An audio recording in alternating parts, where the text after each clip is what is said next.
I like to use PodFarm a lot, but I've been experimenting with my own amp simulator as of late. If you were watching yesterday, we actually gave a demo of my first amp sim, which is called ToneForge Menace. Check that out. I think you can, I guess if you buy the class, then I guess you can watch that. So that's really cool to check out. So as we talked about earlier, most of the tone in a guitar does come from the hands. But in this segment, we're going to be talking about, okay, what do you do after you've got your tone in your hand and your performance is perfect. In this song, this is the actual mix right here we're looking at. I'm not doing a whole lot with the guitars. I'm starting with PodFarm. I've got a tube screamer. I've got this amp head here. I chose this cab, this mic, and then I put this American Classic pre-emulation on top of that. Then from there, it goes into a compressor. And what the compressor does is kind of levels out some of the dynamics that come out after the amp. So if you listen,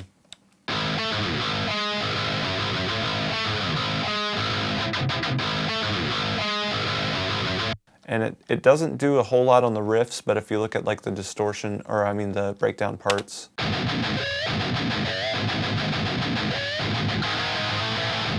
so it's pushing down on those like bassy parts, but then when he lets up and does something more high pitched, the compressor gives away and it kind of helps to level it. So if I was to disable this, it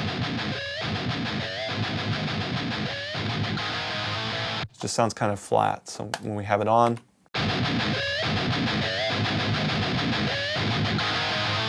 it's a lot more interesting. So I kind of use that to help guide the guitar track throughout the song.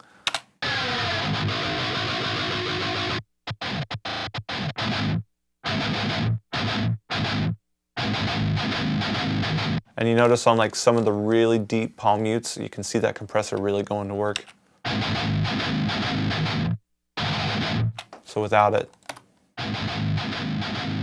see how it gets really loud on that one palm mute? This helps, iron that out a little bit. Okay, and then from there, we sent the rhythm guitar tracks to a group. And on this group, we've got gain reduction on there. It's not activated all the time. It's only there as a lo-fi effect. So if I actually play the guitars, and I'm going to click on bypass, you'll hear the lo-fi effect kick in.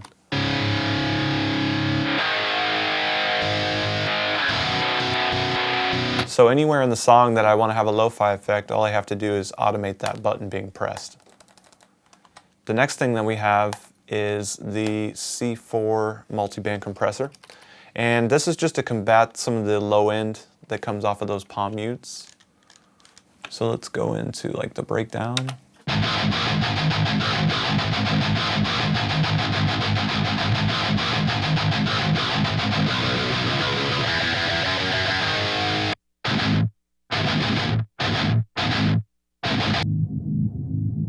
So this is the low end of our guitar tracks. And you can see that the compressor is reacting to those palm mutes.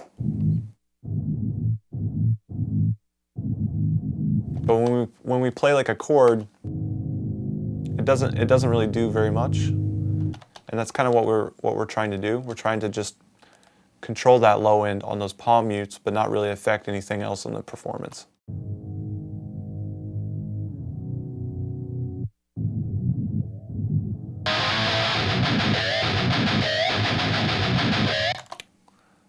Okay, and then from there, it goes into this EQ. Oh, there we go. So this is literally just chopping off high-end hiss. I'll show you. I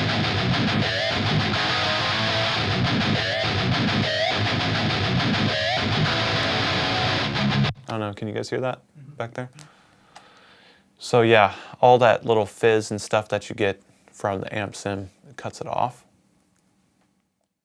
And then we go into an API 560, and I don't know if I actually ended up using any of the adjustments. Let's see. Sometimes I just load this up anyway, just in case I need to go in and like tweak the 2 or 4K. It's just right there for me to do.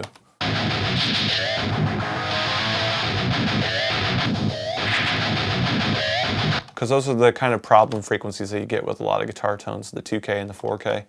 So this is a great plugin to just have in your chain somewhere so that you can adjust it when you need to. And then from there, it just goes into the limiter.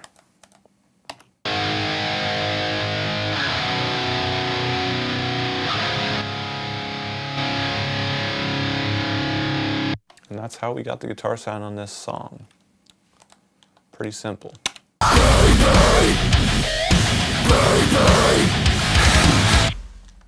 Okay, I'm going to talk a little bit about automating reverb and delay. These are like more effects type things. If you do have like a solo, for example,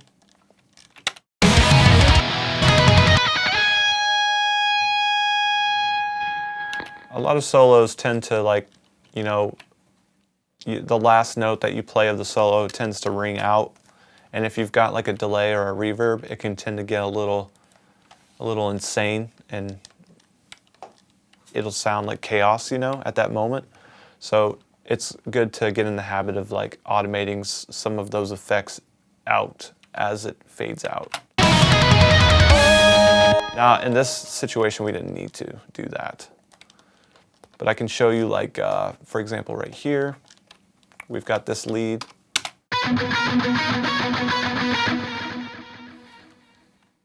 So after it stops playing, it still keeps echoing out.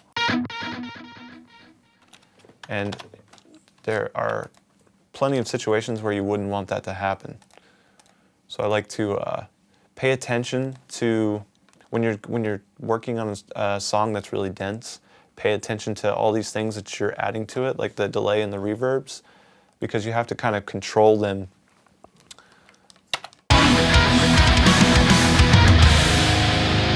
So there, it's not very bad. Let's see, what about this one?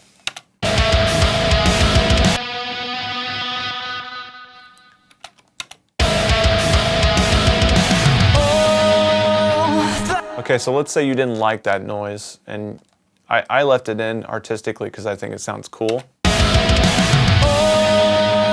Makes a weird sound effect there. But let me show you how you would, you know, change that. So you would go in, you would grab your delay, and you would, on the mix knob of that delay, you would put an automation point.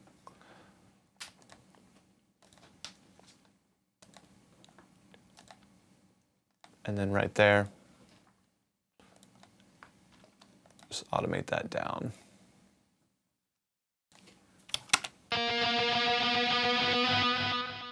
Okay, and then we have another delay on this tone, and I'm going to put that on the second knob, and we will automate that down.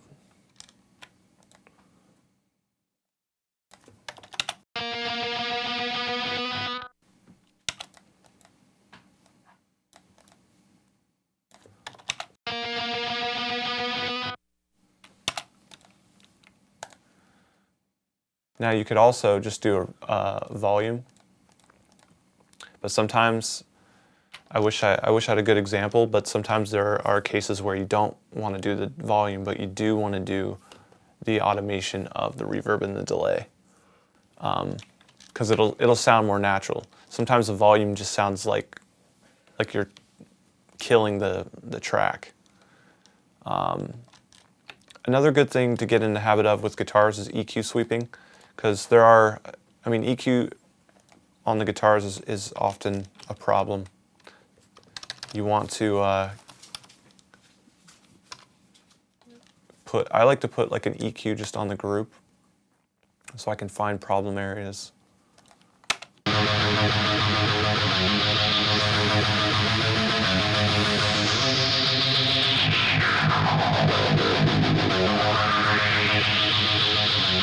And then when you find something you don't like, just take it, do some subtraction.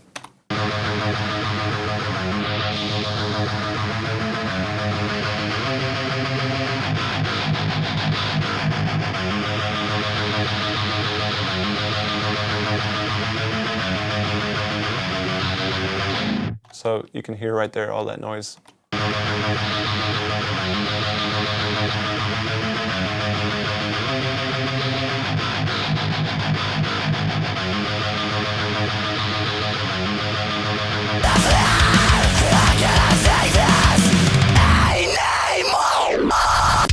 Okay, EQ automation. Let's find a guitar lead.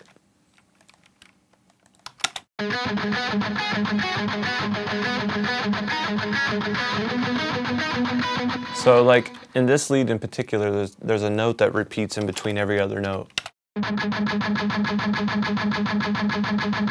thing that happens sometimes, especially when you have delay on a lead, is if that note keeps repeating and then the delay repeats it too, and then it repeats again while the delay is repeating it, you get this buildup of the same note and it starts to sound more skewed to a certain frequency. So what you can do is you can actually use EQ plugins. I'll just do it with the Keybase EQ. You can use EQ to automate some of that stuff out.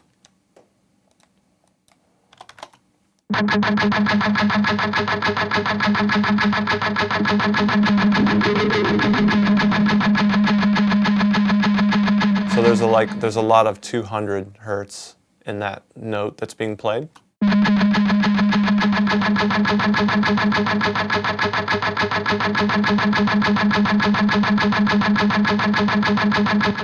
Also 400.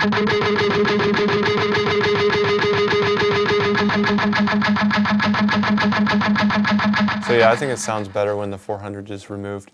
But I might not want to remove the 400 on these high notes.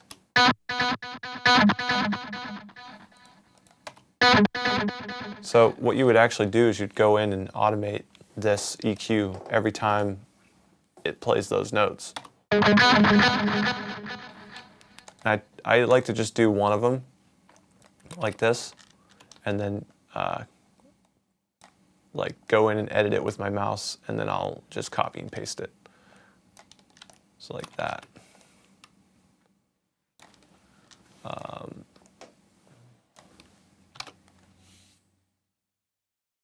So I'm going to put it every time it plays that note.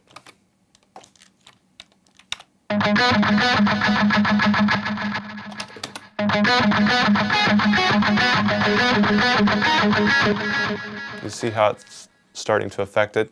So here it is without it.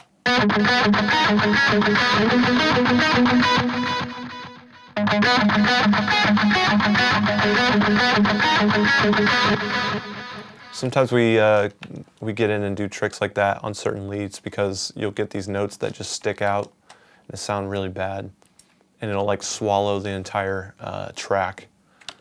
So I like to make, I try to make it as clear as possible, and sometimes it takes automating an EQ to do it. I didn't really feel like this specific one needed that. I think this lead sounds fine the way it is, but there are other leads that just need help.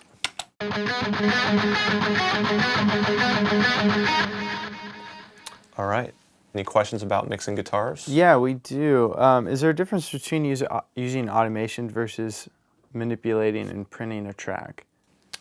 Not really. Yeah. It's kind of the same thing. There are More different fun, ways of managing it. Yeah. Yeah. Cool. Do you use high pass guitars in general? Yeah. You know what? It's kind of funny because I don't think I used it on this song. And that just goes to show you that you don't have to have it.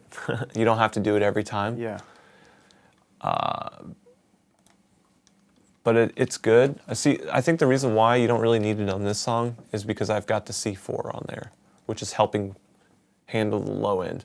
But if you're using a high pass on there, you will be cutting off a lot of that low end. Yeah. So you might not need to use the C4. So it's kind of one or the other. You need to figure out what's best. So yeah, it's a preference thing. Awesome. I think.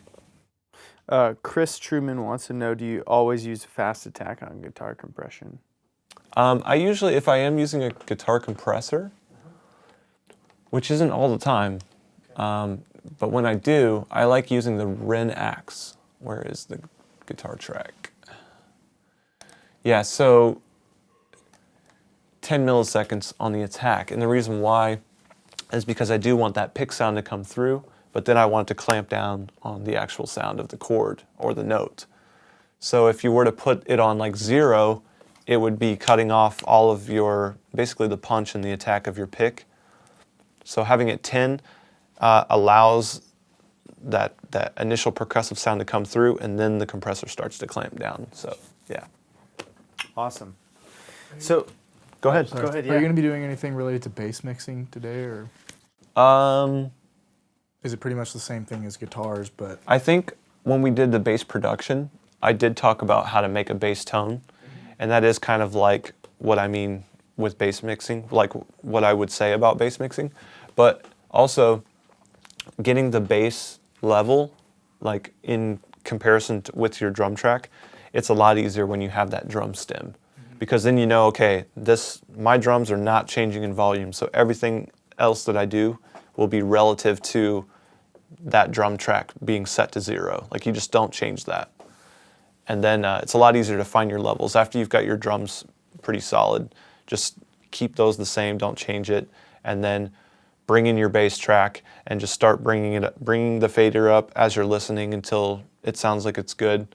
Then bring your guitars up. And then once you bring your guitars up, you'll probably notice that your bass is a little bit too loud, and then you'll go back in and adjust the bass. But in general, like what I said earlier about the bass tone and how we use the limiter to control the low end and all that, that's going to go really far. Okay. Just that technique. so do you ever do guitar leveling with the drums first instead of bass leveling with the drums? I actually prefer to do bring in the drums, then bring in the guitars, and then bring in the bass. Yeah.